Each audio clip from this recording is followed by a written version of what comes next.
Hi friends, welcome to రేమచ్చ YouTube channel.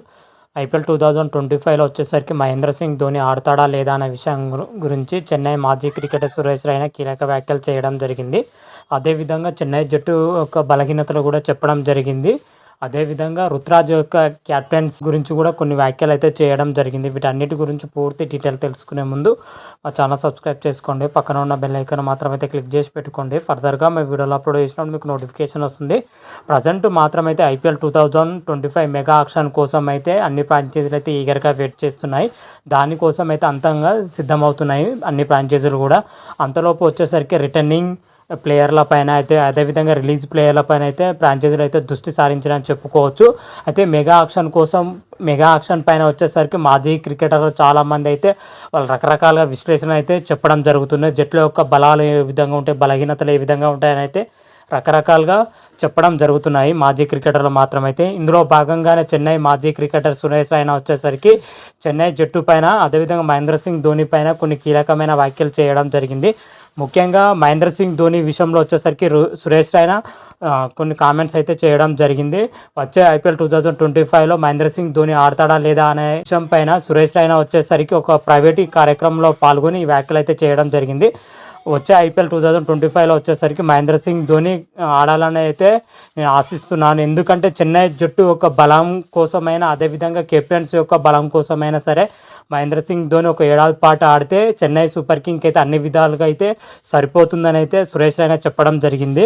అదేవిధంగా గత సీజన్లో చూసుకుంటే మహేంద్ర సింగ్ ధోని బ్యాటింగ్ చేసిన విధానం చూస్తుంటే ఐపీఎల్ 2025లోనూ ఖచ్చితంగా ఆడతాడని అయితే నేను ఆశిస్తున్నాను. అంటే ఆ సీజన్లో వచ్చేసరికి మహేంద్ర సింగ్ ధోని 11 ఇన్నింగ్స్లో ఆడి 161 పరుగులు చేయడం జరిగింది.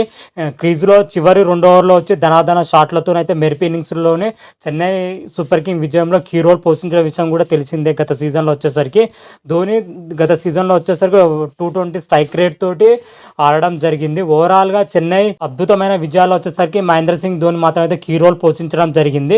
అందుకే వచ్చే సీజన్ కూడా మహేంద్ర సింగ్ ధోని ఆడాలని అయితే ఆశిస్తున్నాను. అదేవిధంగా సురేష్ రైనా వచ్చేసరికి కెప్టెన్ రుతురాజ్ గైక్వాడ్ పైన కూడా కొన్ని వ్యాఖ్యలు అయితే చేయడం జరిగింది. కెప్టెన్ రుతురాజ్ గైక్వాడ్ వచ్చేసరికి చెన్నై సూపర్ కింగ్ గత సీజన్లో వచ్చేసరికి ప్లే ఆఫ్ చేర్చలేకపోయాడు.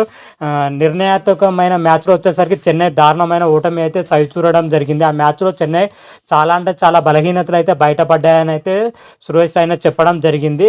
ముఖ్యంగా రుతురాజ్ గైక్వాడ్ కెప్టెన్లో మరి మెరుగుపడాలంటే మహేంద్ర సింగ్ ధోని సపోర్ట్ అయితే ఇంకా కావాలని అయితే సురేష్ రైనా చెప్పడం జరిగింది. మహేంద్ర సింగ్ గైరాజ్లో రుతురాజ్ గైక్వాడ్ మరోసారి కెప్టెన్ చేస్తే గైక్వాడ్కి అయితే అన్ని విధాలుగా స్ట్రాంగ్ అవుతాడు. చెన్నై సూపర్ కింగ్ జట్టుని విజయ దిశలకు అయితే దూసుకెళ్లే విధంగా అయితే రుతురాజ్ ప్లాన్ ఉంటాయని అయితే చెప్పడం జరిగింది. అదేవిధంగా గత సీజన్లో చూసుకుంటే రుతురాజ్ గైక్వాడ్ చెన్నై సూపర్ కింగ్ కొత్తగా కెప్టెన్ అయినప్పటి నుంచి చెన్నై సూపర్ కింగ్ అద్భుతంగానే రాణించడం జరిగింది. పాయింట్ పట్టికలో చూసుకుంటే 5వ పొజిషన్లో ఉండడం జరిగింది. 14 మ్యాచ్లు ఆడి 7 విజయాలతో 7 అపజయాలతోనే మంచిగా రాణించడం జరిగింది.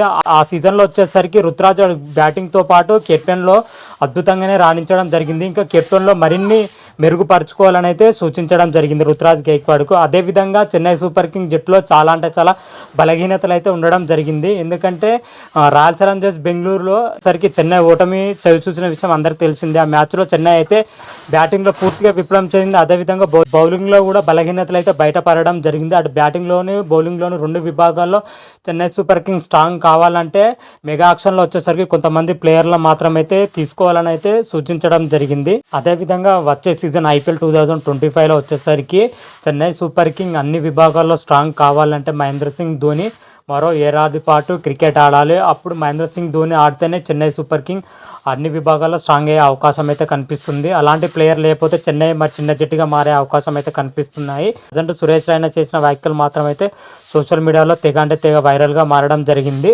మరి చూద్దాం వచ్చే సీజన్లో చెన్నై జట్టు ఏ విధంగా ఉంటుంది, ఎలా ఉంటుంది, మెగా ఆక్షన్లో ఏ ప్లేయర్ కొనుగోలు చేసే అవకాశం ఉంది, అదేవిధంగా రిటర్న్ చేసుకునే అవకాశం ఉంది అనే విషయాల గురించి పూర్తి డీటెయిల్స్ రాగానే మరొక వీడియో చేసి అప్లోడ్ చేస్తాను. అంతవరకు మీకు ఈ వీడియో కానీ నచ్చినట్టయితే లైక్ చేయండి, షేర్ చేయండి. మరిన్ని వీడియోల కోసం మా ఛానల్ సబ్స్క్రైబ్ చేసుకోండి.